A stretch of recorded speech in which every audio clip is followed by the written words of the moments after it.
Halo Sobat Cuan, balik lagi sama gue Yuliana Hema di segmen Cici Cuan. Kali ini gue ada di Bursa Efek Indonesia.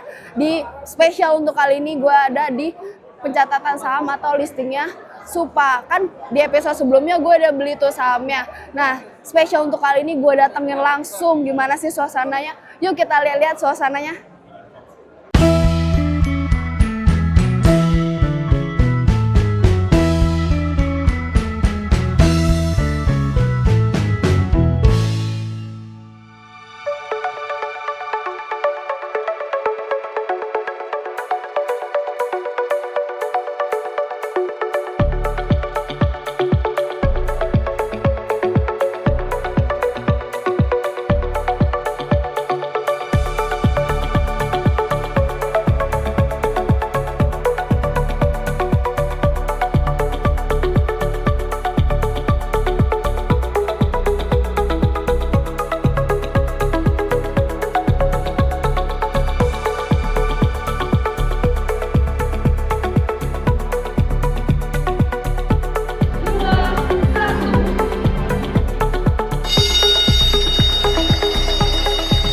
Mengalami kenaikan sebesar 24,41% dari harga perdana.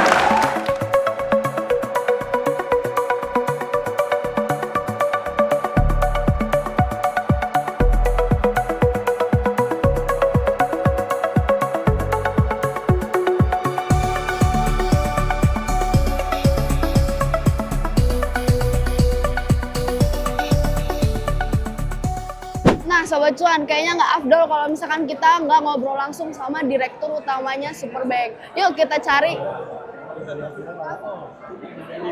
Oke, saya boleh ngobrol sama Pak Kontan. Juga saya Yuli dari Kontan, Pak. Boleh bikin video sebentar nggak Pak? Ucapan buat teman-teman investor yang udah jadi ikut IPO-nya Supa, ada pesan-pesannya nggak Pak? Terima kasih atas supportnya untuk semua yang support Supa selama ini. Kami merasa sangat bersyukur. Ini adalah kepercayaan yang tidak akan kami sia-siakan, dan kedepannya kami banyak sekali rencana untuk berkembang di tahun 2026 and beyond, and we're excited for it. Pak, kemarin kan IPO-nya oversubscribe Pak, hampir 380 kali Pak.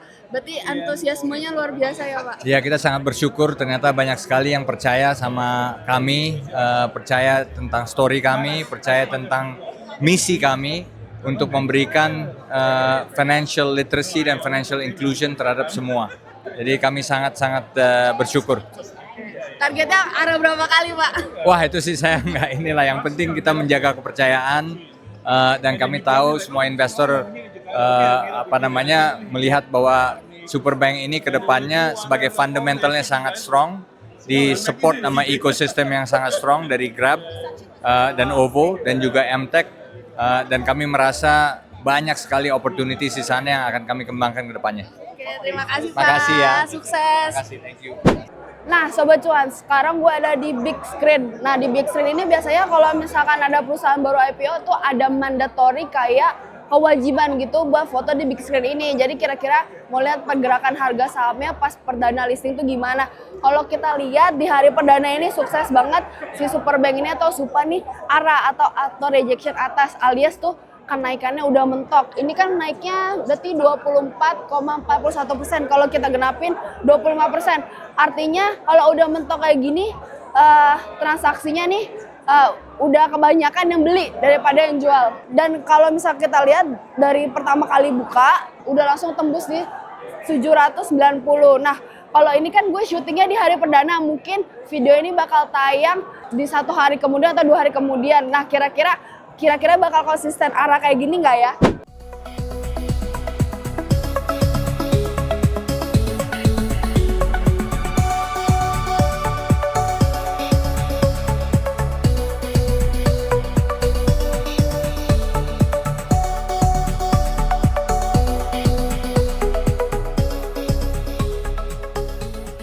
Nah, Sobat Cuan, tadi gue udah jalan-jalan, keliling, ngeliatin. Kalian kan udah lihat tuh suasana gimana sih kira-kira kalau ada pencatatan saham, kurang lebih sebenarnya sama kayak yang dilakukan Superbank tadi. Tadi gue juga udah ngobrol sama direktur utamanya. Nah, sekarang yuk kita bedah portofolio gue. Kan gue syutingnya tuh itu di tanggal 8 Desember, sedangkan offeringnya Superbank itu mulainya tanggal 10. Nah di tanggal 10 itu gue baru mulai beli saham IPO-nya si Superbank. Nah gue waktu itu order mulai di 10 lot, jadi step-stepnya seperti biasa kita isi dulu uangnya, ya maksudnya teman-teman Sobat Cuan udah tahu semua ya. Nah dari 10 lot itu ternyata gue cuma dikasih jatah 3 lot, artinya berapa persen tuh? 30% ya? Tolong dibenerin ya editor ya kalau nggak salah hitung. Nah pokoknya gue cuma dapat 3 lot.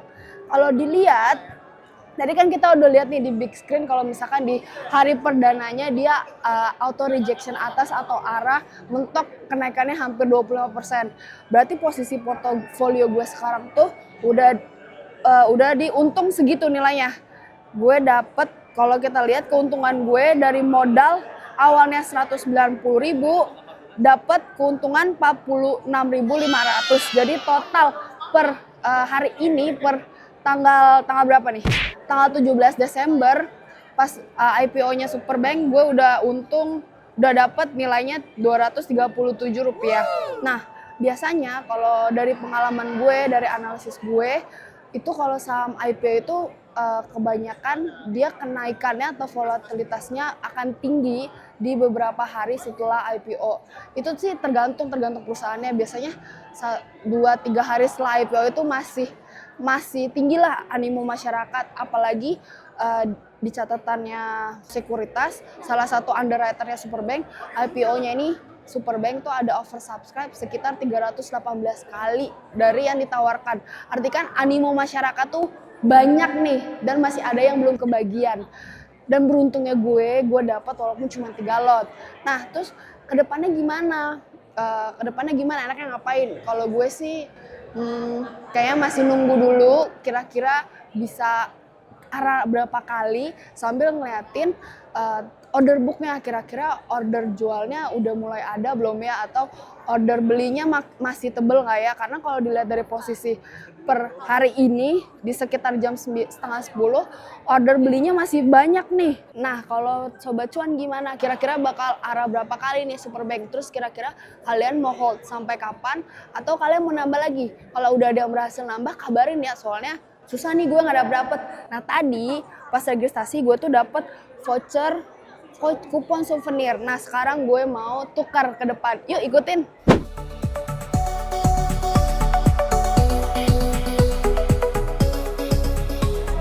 Terima kasih.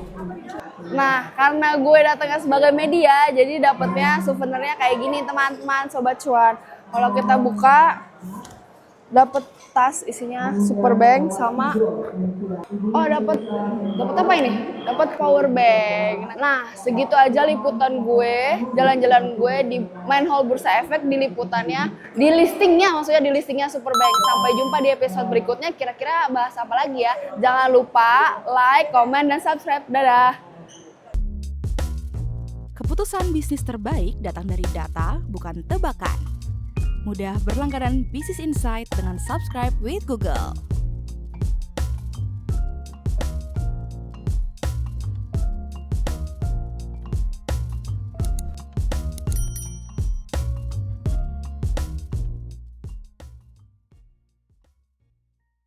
Download aplikasi Kontan sekarang di App Store atau Play Store.